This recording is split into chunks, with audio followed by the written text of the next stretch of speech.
please. And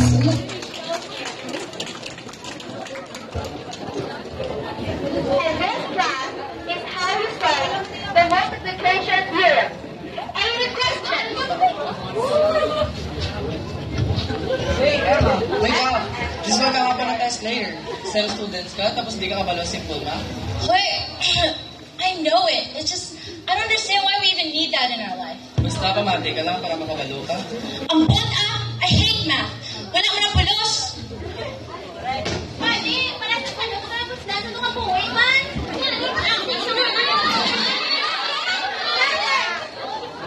Tandaan niya ang iligas formula kaya ang mami ang gamiton sa atong galasan sa book. Kahit pretty! Wow! I love math. Being easily thought like this, that's actually pretty amazing.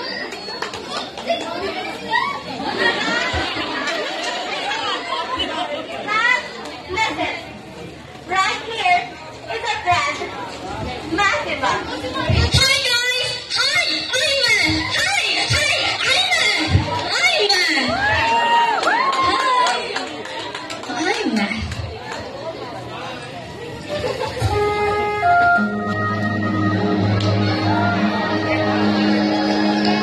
I'm here to explain to you students the importance of math. Math is everywhere, it's in everything you see, and math is everything that you do. So, maybe now you may not see math as a useful thing, but inside has it is the fundamental foundation to better understanding of our world.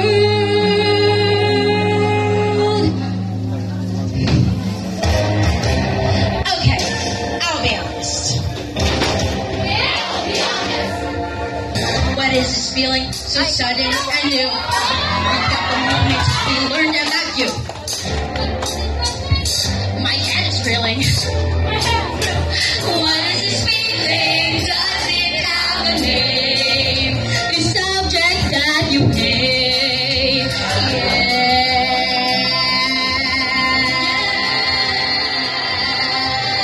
Loading. Unadulterated loading. Formulas. Let's just say we love it all.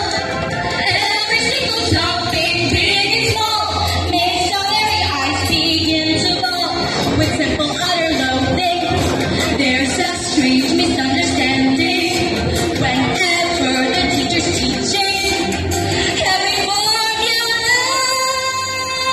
Yes, I do admit this subject's hard, but I know that you will get it more if you can just see how much importance in your life.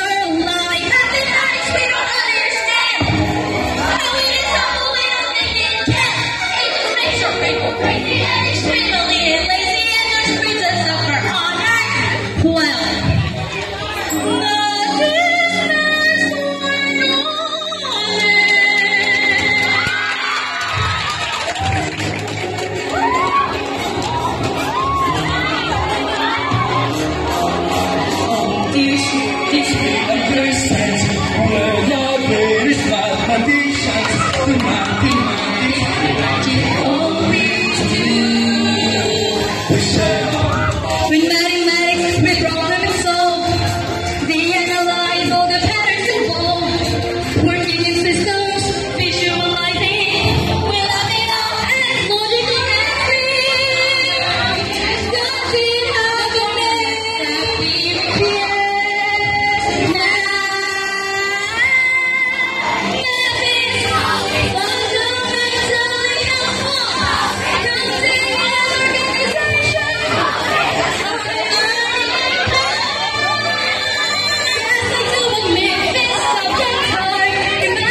is really important for our lives.